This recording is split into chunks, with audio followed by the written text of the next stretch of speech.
Hi there, boys and girls. This is Miss Prada, and I want to share a great book with you titled Enemy Pie, written by Mr. Derek Munson and illustrated by Miss Tara King. Hope you enjoy.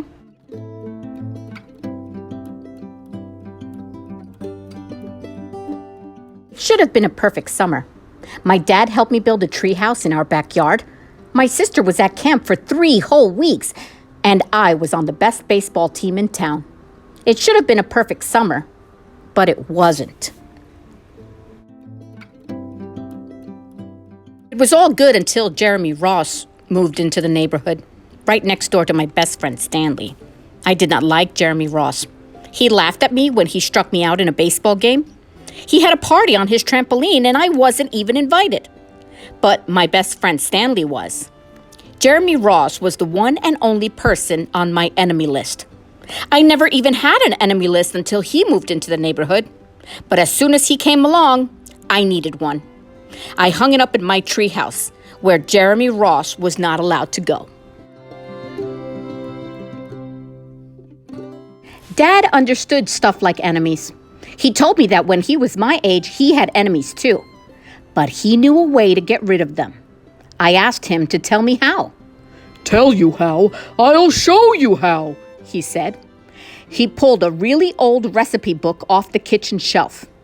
Inside, there was a worn-out scrap of paper with faded writing. Dad held it up and squinted at it. "Enemy pie," he said, satisfied. You may be wondering what exactly is in enemy pie. I was wondering too. But Dad said that the recipe was so secret, he couldn't even tell me. I decided it must be magic. I begged him to tell me something, anything. "I will tell you this," he said. "Enemy pie is the fastest known way to get rid of enemies." Now, of course, this got my mind working. What kind of things? Disgusting things. Would I put it into a pie for an enemy? I bought Dad some weeds from the garden, but he just shook his head. I bought him earthworms and rocks, but he didn't think he'd needed those. I gave him the gum that I had been chewing on all morning. He gave it right back to me. I went out to play alone. I shot baskets until the ball got stuck on the roof. I threw a boomerang that never came back to me. And all the while, I listened to the sounds of my dad chopping and stirring and blending the ingredients of enemy pie. This could be a great summer after all. Enemy pie was going to be awful. I tried to imagine how horrible it must smell, or worse yet, what it would look like. But when I was in the backyard looking for ladybugs, I smelled something really, really, really good. And as far as I could tell, it was coming from our kitchen. I was a bit confused. I went in to ask my dad what was wrong. Enemy pie shouldn't smell this good. But Dad was smart. "If enemy pie smelled bad, your enemies would never eat it," he said. I could tell he'd made enemy pie before. The buzzer rang and Dad put oven mitts on and pulled the pie out of the oven. It looked like plain old pie. It looked good enough to eat. I was catching on. But still, I wasn't really sure how this enemy pie worked. What exactly did it do to enemies?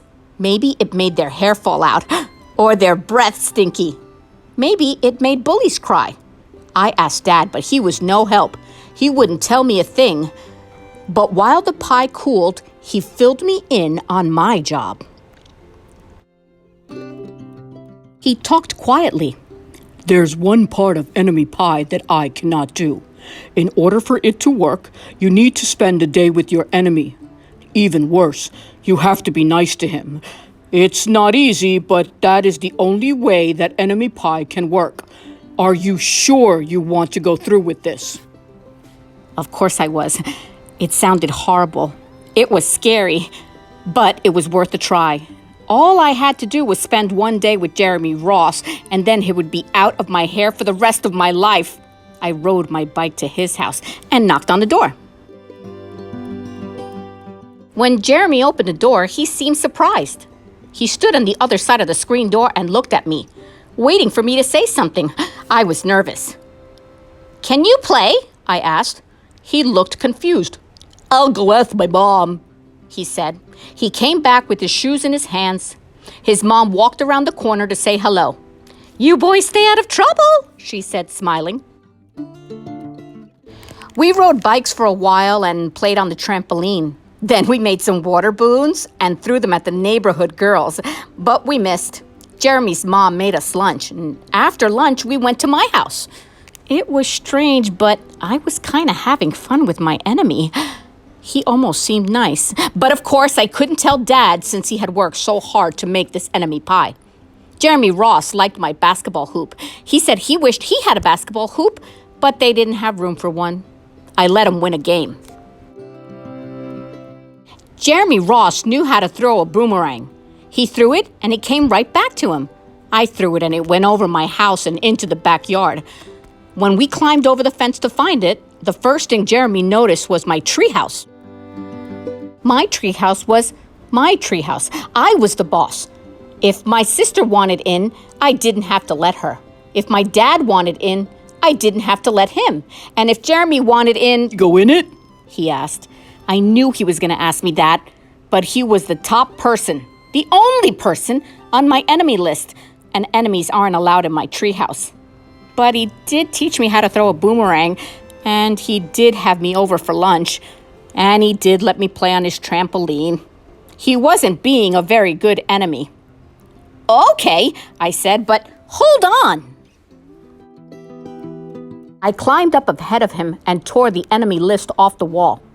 I had a checkerboard and some cards in the treehouse, and we played games until my dad called us down for dinner. We pretended we didn't hear him, and when he came out to get us, we tried to hide from him. But somehow, he found us. Dad made us macaroni and cheese for dinner, my favorite. It was Jeremy's favorite, too. Maybe Jeremy Ross wasn't so bad after all. I was beginning to think that maybe we should just forget about enemy pie. But sure enough, after dinner, Dad brought out the pie. I watched as he cut the pie into 8 thick slices. "Dad," I said, "it sure is nice having a new friend in the neighborhood." I was trying to get his attention and trying to tell him that Jeremy Ross was no longer my enemy, but Dad only smiled and nodded. I think he thought I was just pretending. Dad dished up 3 plates side by side with big pieces of pie and giant scoops of ice cream. He passed one to me and one to Jeremy. "Wow," Jeremy said, looking at the pie. "My dad never makes pie like this." It was at that point that I panicked. I didn't want Jeremy to eat enemy pie. He was my friend. I couldn't let him eat it. "Jeremy, don't eat it. It's a bad pie. I think it's poisonous or something." Jeremy's fork stopped right before reaching his mouth. He crumbled his eyebrows and he looked at me funny. I felt relieved. I had saved his life. I was a hero. If it's so bad, Jeremy asked, then why has your dad already eaten half of it? I turned to look at my dad. Sure enough, he was eating enemy pie. "Good stuff," he mumbled through a mouthful, and that was all he said. I sat there watching them eat enemy pie for a few seconds. Dad was laughing, Jeremy was happily eating, and neither of them was losing any hair. It seemed safe enough, so I took a tiny taste. Enemy pie was delicious! After dessert, Jeremy rode his bike home, but not before inviting me over to play on his trampoline in the morning. He said he'd teach me how to flip. As for enemy pie, I still don't know how to make it. I still wonder if enemies really do hate it, or if their hair falls out, or their breath turns bad. But I don't know if I'll ever get an answer, because I just lost my best enemy. Boys and girls, I hope you enjoyed the story titled Enemy Pie. This is Miss Prada, and remember, you can't always be right, but you can always be kind. Have a great day.